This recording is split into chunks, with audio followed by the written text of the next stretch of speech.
கோவை இந்துஸ்தான் தொழில்நுட்ப கல்லூரி மாணவன் அமுதன் சக மாணவர்களால் அடித்துக் கொல்லப்பட்ட வழக்கில் மேலும் 4 மாணவர்கள் கைது செய்யப்பட்டுள்ளனர்.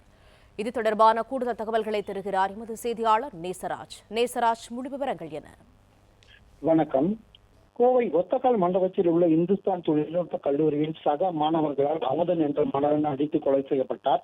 இந்த வழக்கில் 17 வயது சிறுவன் ஒருவன், ஆறுமுதல் கல்லூரி, அதே போல அரவிந்த், சிவரோஹித், மணிபாலு என்கின்ற மாணவன், 12ஆம் தேதி சந்தோஷ் என்ற மாணவனும், 13ஆம் தேதி ஸ்ரீராம் என்ற மாணவனும், ஹரிஸ் பாண்டியன் ஆகியோரும், லலித் ஆதித்யா ஆகியோரும், 14ஆம் தேதி சச்சின் என்கின்ற மாணவனும், 15ஆம் தேதி பிரதீப் கௌதம் ஆகிய 2 மாணவர்களும், 16ஆம் தேதி தருண் மற்றும் தினேஷ் என்கின்ற திருமூர்த்தி ஆகியோர் 14 மாணவர்கள் கைது செய்யப்பட்டுள்ளனர்.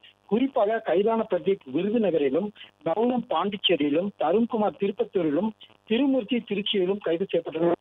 இந்த மாணவன் கொலை வழக்கில் இதுவரை 14 பேர் கைது செய்யப்பட்டு உள்ளது குறிப்பிடத்தக்கது.